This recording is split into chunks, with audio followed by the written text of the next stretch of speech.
അനുദിനമെന്നെ പരിപാലിച്ചവൻ തണലേകിടുന്നു. യാചനയേതും തൻ കൃപയാലെ തരുമെനിക്കെന്നും.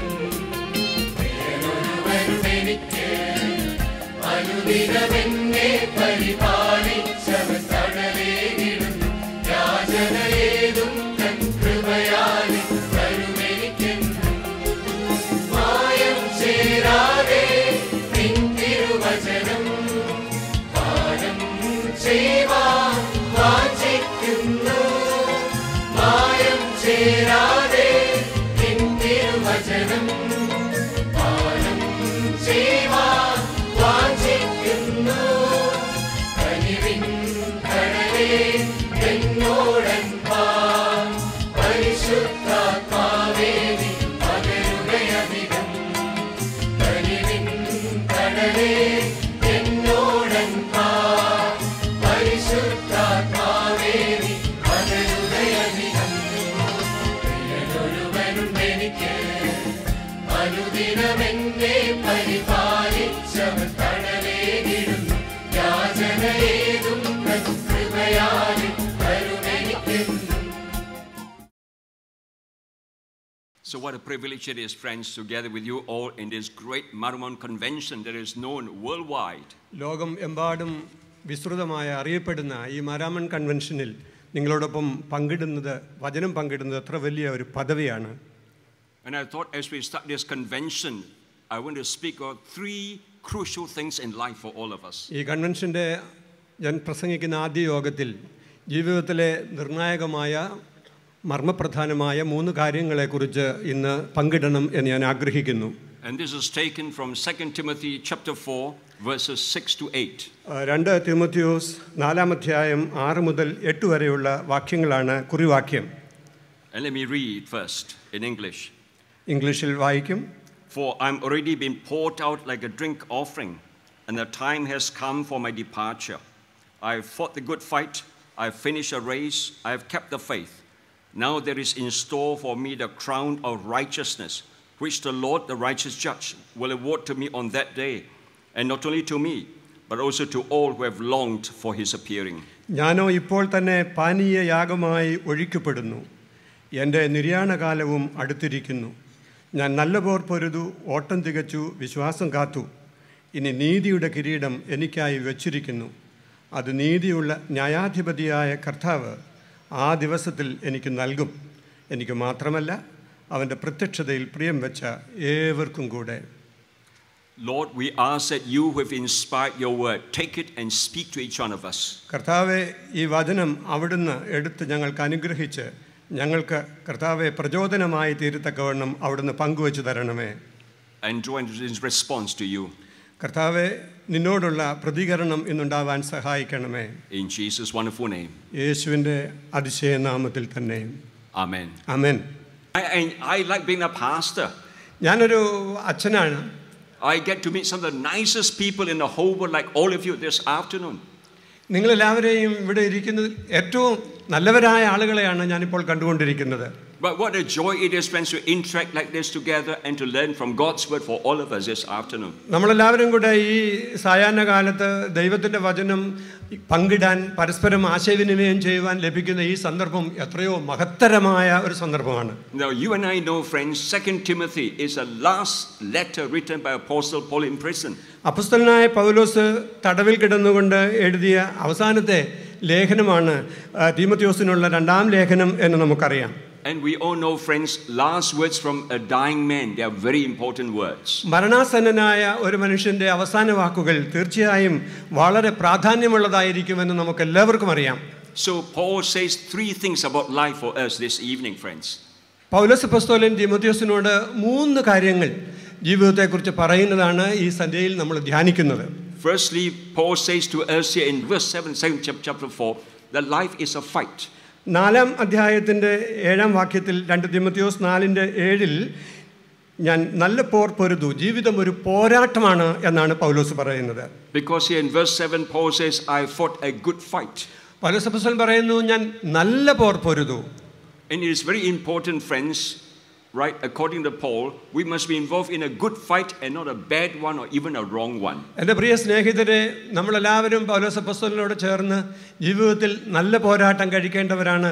തെറ്റായ പോരാട്ടങ്ങളോ മോശമായിട്ടുള്ള പോരാട്ടമോ അല്ല എന്ന് പ്രത്യേകിച്ച് ഓർക്കണം. We can be involved sometimes in a bad fight by fighting one another in church.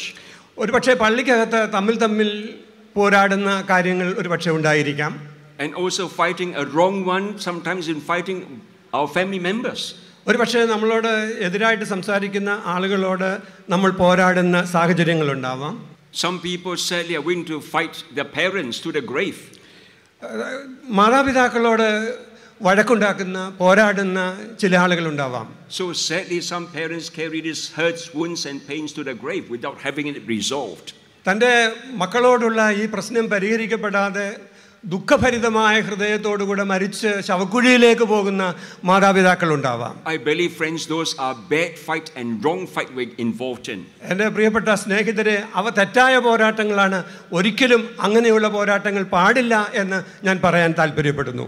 A good fight is one where we are fighting against our flesh, the world and the devil.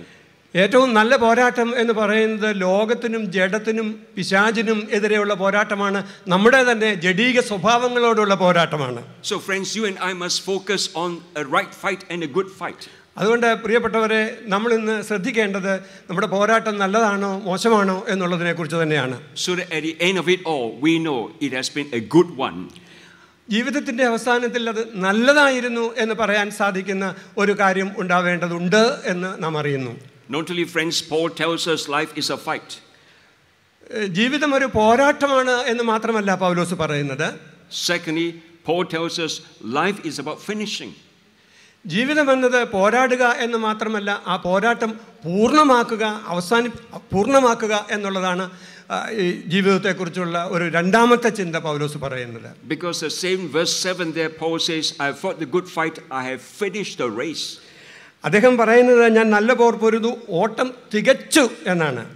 So life is about finishing the race, and you and I involved in this race of life. പ്രിയപ്പെട്ടവരെ, ഞാനും നിങ്ങളും ഈ ജീവിതത്തിൻ്റെ ഓട്ടത്തിൽ ആയിരിക്കുമ്പോൾ ആ ഓട്ടം പൂർണ്ണമാക്കുക എന്നുള്ളത്, നന്നായി പൂർണ്ണമാക്കുക എന്നുള്ളത് വളരെ പ്രധാനപ്പെട്ട കാര്യമാണ്. അതാണ് ജീവിതത്തെ സംബന്ധിച്ചുള്ള പ്രധാന കാര്യം. And I'm sure we all want to finish this race of life well, isn't it? നമ്മളെല്ലാവരും ഇങ്ങനെ ജീവിതം നന്നായി പര്യവസാനിക്കുവാൻ താല്പര്യപ്പെടുന്നവരാണ് എന്ന് ഞാൻ വിശ്വസിക്കുന്നു. And that's the reason why, friends, there are things in life that you and I must guard to make sure that we run and finish this race well. നമ്മുടെ ഓട്ടം സ്ഥിരതയോടെ നന്നായി ഓടി അവസാനിപ്പിക്കുവാൻ നമുക്ക് കഴിയേണ്ടതിനുള്ള ചില പ്രധാനപ്പെട്ട ഘടകങ്ങളുണ്ട് എന്ന് നാം അറിയുക. I want to suggest, friends, this afternoon, there are 6 P's that you and I must guard to make sure that we finish and run this race life well. English അക്ഷരമാലയിലെ പി എന്ന അക്ഷരം കൊണ്ട് ആരംഭിക്കുന്ന 6 പ്രധാനപ്പെട്ട കാര്യങ്ങൾ ഈ വൈകുന്നേരം നിങ്ങളുമായി പങ്കുവെക്കണം എന്നാണ് ഞാൻ താല്പര്യപ്പെടുന്നത്. What are these 6 P's? ഏതൊക്കെയാണ് ഈ 6 പി കൊണ്ട് ആരംഭിക്കുന്ന വാക്കുകൾ? The first P is a whole area of power in life. ജീവിതത്തിൽ അധികാരം, പവർ എന്നുള്ളതിനെ കുറിച്ചുള്ളതാണ് ഒന്നാമത്തെ കാര്യം. We got to make sure that power that God has given to us is used properly and not misused. ദൈവം തമ്പുരാൻ നമുക്ക് തന്നിരിക്കുന്ന അധികാരങ്ങളെ ശരിയായിട്ട് ഉപയോഗിക്കേണ്ടതാണ്. അതൊരിക്കലും ദുരുപയോഗപ്പെടുത്തിക്കൂടാ. A good example I can think of with regards to King David in the Old Testament. പഴയ നിയമത്തിലെ ദാവീദ് രാജാവിൻ്റെ ഉദാഹരണമാണ് അതുമായി ചേർത്ത് വെച്ച് എനിക്ക് പറയാനുള്ള ഒന്നാമത്തെ കാര്യം. So as we all know, friends, in the account in 2 Samuel, David was involved in committing adultery with Bathsheba. ബത്സേബയുമായി വ്യഭിചാരം ചെയ്തതിൻ്റെ പേരിൽ ദാവീദ് പിടിക്കപ്പെട്ടതിനെ കുറിച്ച് നമ്മൾ 2 ശമൂവേൽ 15-ാം അധ്യായത്തിൽ വായിക്കുന്നുണ്ട്. And when David found that Bathsheba was pregnant, ഈ ബത്സേബ ഗർഭിണിയാണ് എന്ന് ദാവീദ് അറിയുമ്പോൾ David is trying to bring the husband Bathsheba, Uriah, back from the battlefront.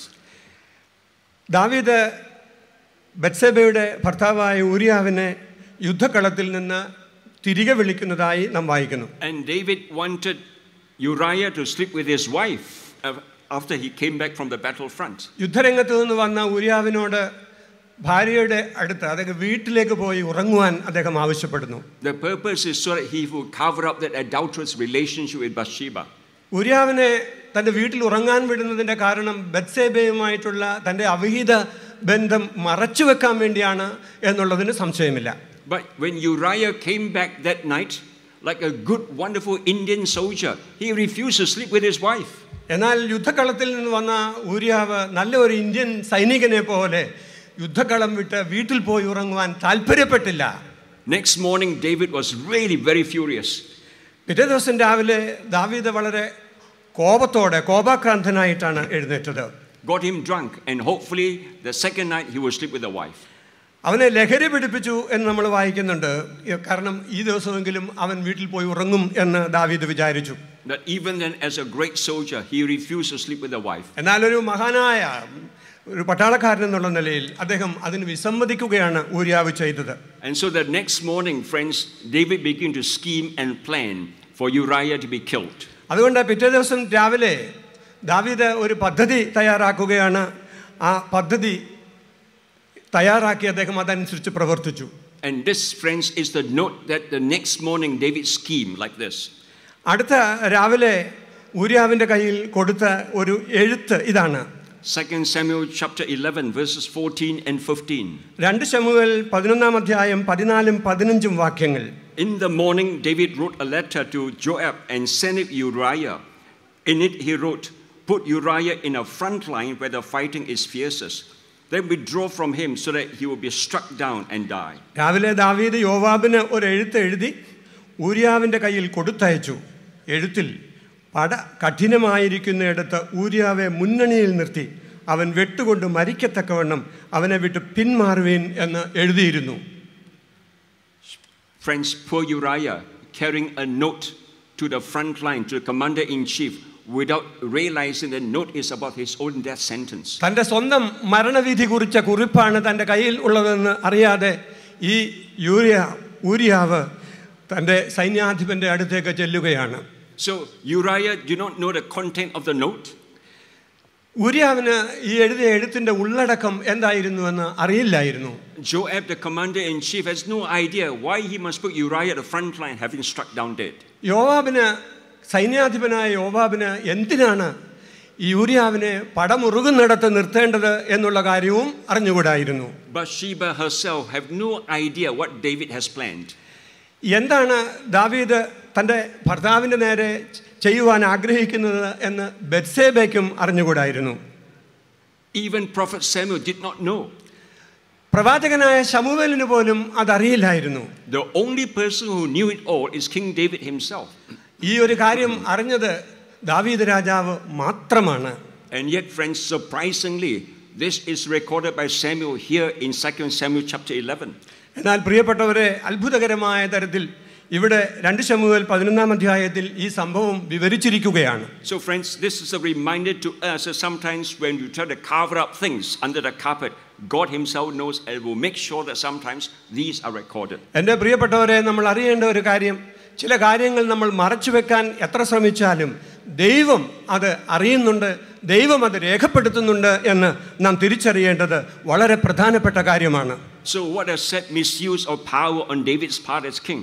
അതുകൊണ്ട് ദാവീദ് ഒരു രാജാവ് എന്നുള്ള നിലയിൽ അദ്ദേഹത്തിൻ്റെ അധികാരത്തെ ദുരുപയോഗപ്പെടുത്തിയതിൻ്റെ അറ്റം എത്രയും വരെ ഉണ്ട് എന്ന് നാം മനസ്സിലാക്കുകയാണ്. And friends, therefore, this is the first lesson for all of us, that the power God has given to us is not meant to be misused. അതുകൊണ്ട് എൻ്റെ പ്രിയ സ്നേഹിതരെ, ഇന്ന് നമുക്ക് ലഭിക്കുന്ന ഒന്നാമത്തെ ഒരു പാഠം, ദൈവം നമുക്ക് നൽകിയിരിക്കുന്ന അധികാരങ്ങളെ ഒരിക്കലും ദുരുപയോഗപ്പെടുത്തരുത് എന്നുള്ളതാണ്. Otherwise, we don't finish well in life.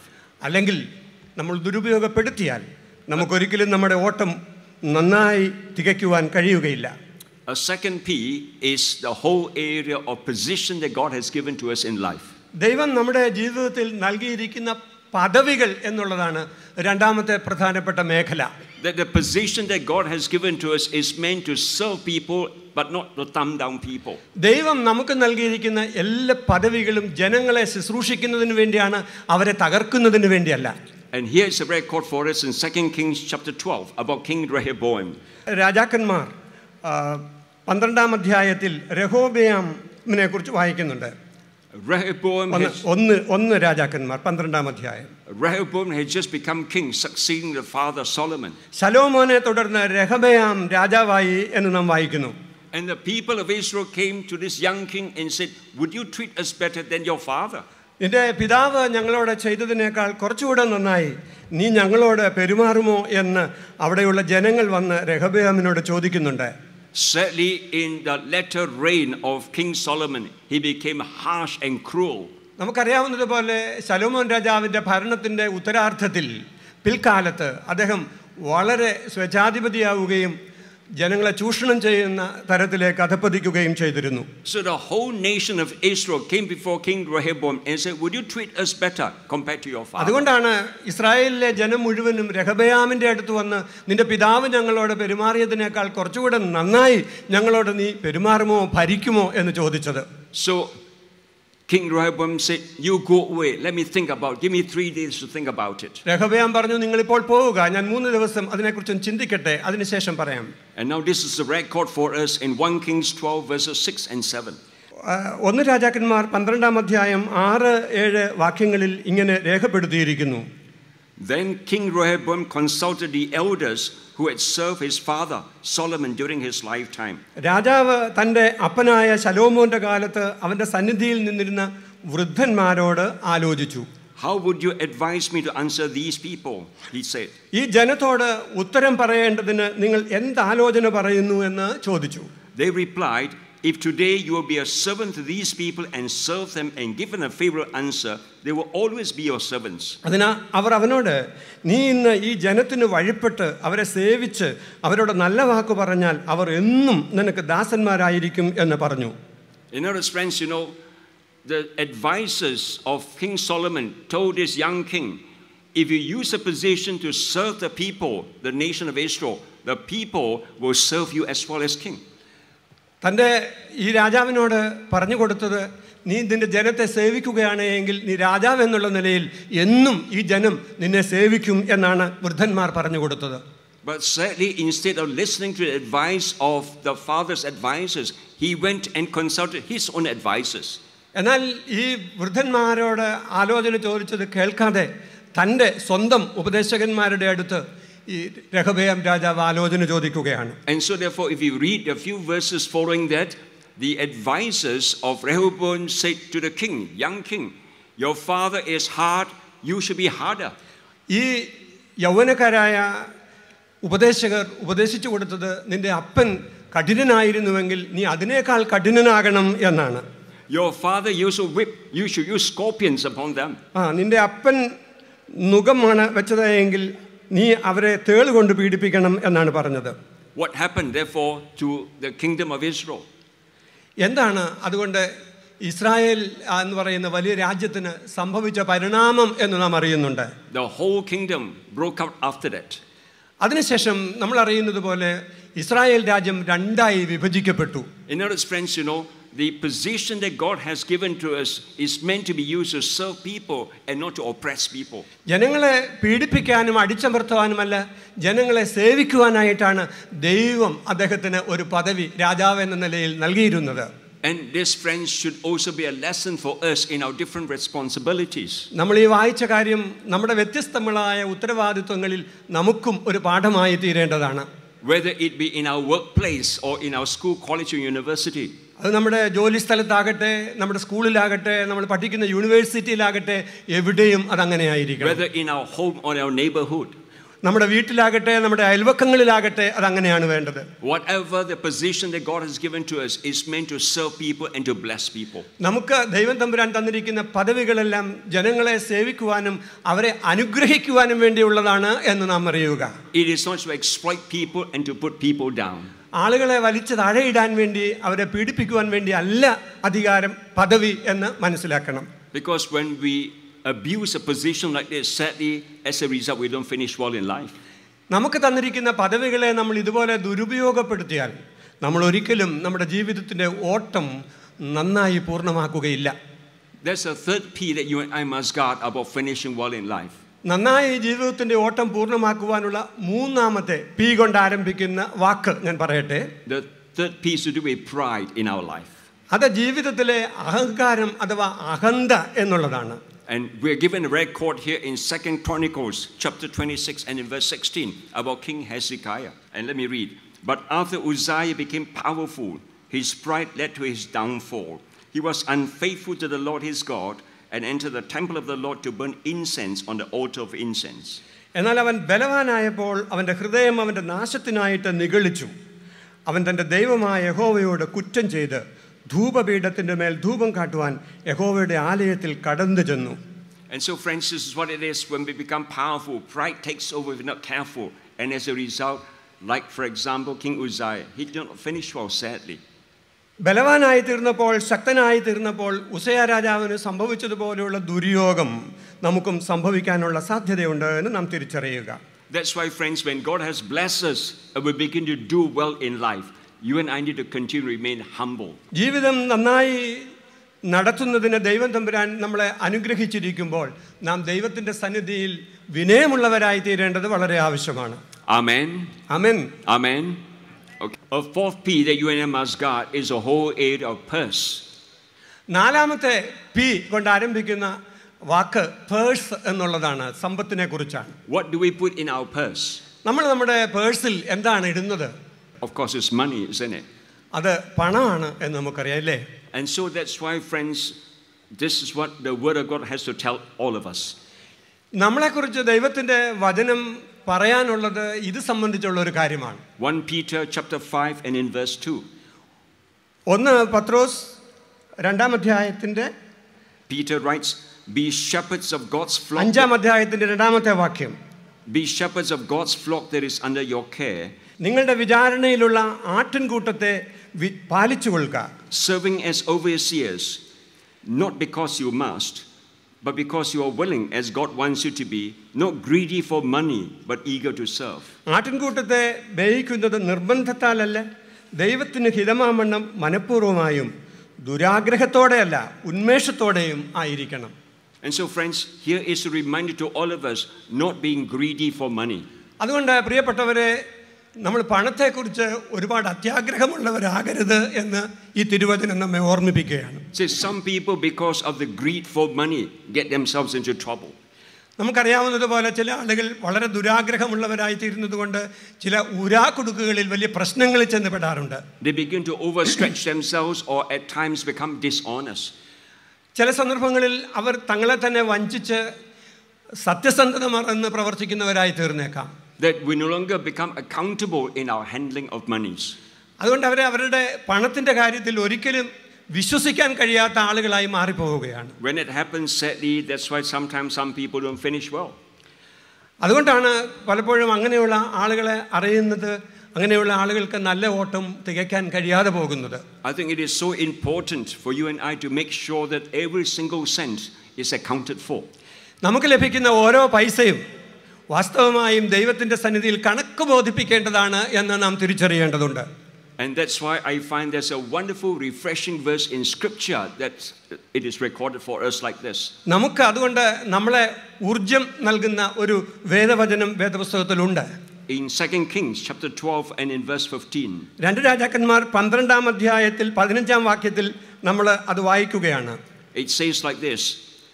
ഇങ്ങനെയാണ് നമ്മൾ വായിക്കുന്നത്. They did not require an accounting from those whom they gave the money to pay the workers, because they acted with complete honesty. ദ്രവ്യം ഏറ്റുവാങ്ങിയ ആളുകളോട് കണക്ക് ചോദിക്കേണ്ട ആവശ്യമുണ്ടായിരുന്നില്ല, കാരണം അവർ വിശ്വാസത്തിന്മേലായിരുന്നു പ്രവർത്തിച്ചു പോകുന്നത്. And so, friends, this is so important in the way you and I handle money, is it? അതുകൊണ്ട് എൻ്റെ പ്രിയ സഹോദരങ്ങളെ, നമ്മൾ എങ്ങനെയാണ് പണം കൈകാര്യം ചെയ്യുന്നത് എന്നുള്ളത് വളരെ പ്രധാനപ്പെട്ട കാര്യമാണ്. That we must be accountable, transparent and absolutely honest about it. നമ്മൾ സത്യസന്ധതയുള്ളവരും സുതാര്യതയുള്ളവരുമായിട്ട് വേണം പണം കൈകാര്യം ചെയ്യുവാൻ. Because otherwise we don't finish well in life. അങ്ങനെയല്ല എങ്കിൽ നമുക്കൊരിക്കലും നമ്മുടെ ജീവിതത്തിൻ്റെ ഓട്ടം നന്നായി പൂർത്തീകരിക്കുവാൻ കഴിയുകയില്ല. And so this is an area, friends, you and I need to guard, therefore. അതുകൊണ്ട് എൻ്റെ പ്രിയപ്പെട്ട സഹോദരങ്ങളെ, നമ്മൾ സൂക്ഷിക്കേണ്ട ഒരു പ്രധാന മേഖല ഇതാണ് എന്ന് ഞാൻ പറയട്ടെ. A fifth P is a whole area of passion in our life. 5-ാമത്തെ പ്രധാനപ്പെട്ട കാര്യം നമ്മുടെ ജീവിതത്തിലെ നമ്മുടെ ജഡമോഹങ്ങൾ എന്നുള്ളതാണ്. This is about our feelings, our emotions. നമ്മുടെ വികാരങ്ങൾ, നമ്മുടെ മനസ്സിലുണ്ടാവുന്ന വിചാരങ്ങൾ, ഇവയൊക്കെ നാം നിയന്ത്രിക്കേണ്ടതുണ്ട്. That if we don't draw boundaries carefully, especially regards in dealing with the opposite sex, we can get into trouble. ഭിന്നലിംഗത്തിൽപ്പെട്ട ആളുകളോട് പെരുമാറുന്നതിനെ സംബന്ധിച്ച് ചില അതിർരേഖകൾ നമ്മൾ വരയ്ക്കുന്നില്ല എങ്കിൽ അത് വലിയ അപകടത്തിലേക്ക് നമ്മളെ ചാടിച്ചേക്കാം. A good example I can think of is Samson, right, in the Old Testament. വേദപുസ്തകത്തിൽ പഴയ നിയമത്തിൽ പറയുന്ന ശിംശോനാണ് അതിന് ഏറ്റവും നല്ല ഉദാഹരണമായി ഞാൻ കണക്കാക്കുന്നത്. And this is a record we are given to us in Judges chapter 14 verses 1 and 2. ന്യായാധിപന്മാരുടെ പുസ്തകം 14-ാം അധ്യായത്തിൽ നമ്മൾ 2 മുതലുള്ള വാക്യങ്ങളിൽ അത് വായിക്കുന്നുണ്ട്. Samson went down to Timnah and saw the young Philistine woman.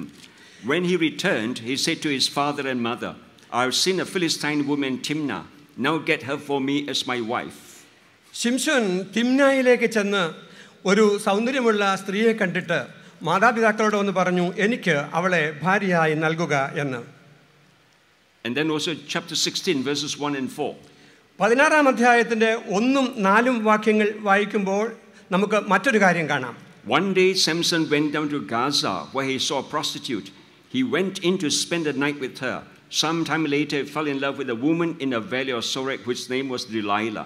അനന്തരം ശിംശോൻ ഗസയിൽ ചെന്ന് അവിടെ ഒരു വേശ്യയെ കണ്ട് അവളുടെ അടുക്കൽ ചെന്നു എന്ന് നമ്മൾ വായിക്കുന്നു. 4-ാം വാക്യത്തിലാകട്ടെ, അതിൻ്റെ ശേഷം അവൻ സോരക് താഴ്വരയിൽ ദലീല എന്നു പേരുള്ള ഒരു സ്ത്രീയെ സ്നേഹിച്ചു എന്ന് നാം വായിക്കുന്നു. Now friends, you and I know Samson is a really strong man. ശിംശോൻ വളരെ ശക്തനായ ഒരാളായിരുന്നു എന്ന് നമുക്കറിയാം. All right, the Bible records in one instance he tore down the city gate, put it on his shoulder, and he walked up the hill and threw the gate across the hill. നമ്മൾ വായിക്കുന്നുണ്ട്, നഗരവാതിലിലെ gate അദ്ദേഹം ഒറ്റ കൈകൊണ്ട് അത് പിടിച്ച് വലിച്ച് എടുത്ത് തൻ്റെ തോളത്ത് വെച്ചുകൊണ്ട് നഗരത്തിന് പുറത്തേക്ക് യാത്ര ചെയ്തു എന്ന്. I'm not sure whether any one of you have climbed a hill before. നമുക്ക് ആർക്കെങ്കിലും അങ്ങനെ ചെയ്യാൻ സാധിക്കുമോ ഇവിടെ ഇരിക്കുന്നവർക്കെന്ന് എനിക്കറിഞ്ഞുകൂടാ. But here is Samson, such a strong man. Every other woman he sees, he has got problem. ശിംശോനാകട്ടെ വളരെ ബലവാനായ ഒരാളായിരുന്നു. എന്നാൽ ഏതൊരു സ്ത്രീയെ കണ്ടാലും അവളെ പ്രാപിക്കണം എന്നുള്ള ഒരു ആഗ്രഹം അദ്ദേഹത്തിന് ഉണ്ടായി പോവുകയാണ്. And that's why sadly Samson did not finish well as a judge in Israel. അതുകൊണ്ടാണ് ശിംശോന്റെ കഥ പറഞ്ഞുകൊണ്ട് ഞാൻ പറഞ്ഞത്, അങ്ങനെയുള്ള ആളുകൾക്ക് നല്ലതായി ഓട്ടം തികയ്ക്കുവാൻ കഴിയുകയില്ല. And so friends, this fifth P you and I must got about passion in our lives. അതുകൊണ്ട് ഈ 5-ാമതായി ഞാൻ പറഞ്ഞ പി എന്ന അക്ഷരം കൊണ്ട് ആരംഭിക്കുന്ന പാഷൻ, അത് നമ്മുടെ ജഡമോഹങ്ങളെ സംബന്ധിച്ചുള്ള കാര്യമാണ്. That if we don't draw boundaries, we can get into serious problem.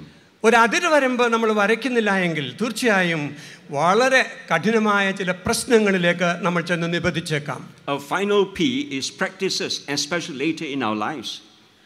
6-ാമത്തെയും അവസാനത്തെയും പി കൊണ്ട് ആരംഭിക്കുന്ന അക്ഷരം നമ്മുടെ പിൽക്കാല ജീവിതത്തിൽ നമ്മൾ പിന്തുടരുന്ന ചില ചര്യകളാണ്, ജീവിത ചര്യകളാണ്. A perfect example is King Solomon in the Bible. വേദപുസ്തകത്തിൽ ശലോമോൻ രാജാവിനെ കുറിച്ച് പറഞ്ഞിരിക്കുന്നതാണ് ഏറ്റവും നല്ല ഉദാഹരണം. He started so well in life. ജീവിതത്തിൽ വളരെ നന്നായി ആരംഭിച്ച ഒരാളാണ് ശലോമോൻ. But look at how he finished. എന്നാൽ എങ്ങനെയാണ് അദ്ദേഹം തൻ്റെ ജീവിതം അവസാനിപ്പിച്ചത് എന്ന് നോക്കൂ. 1 Kings chapter 11 verses 3 and 4.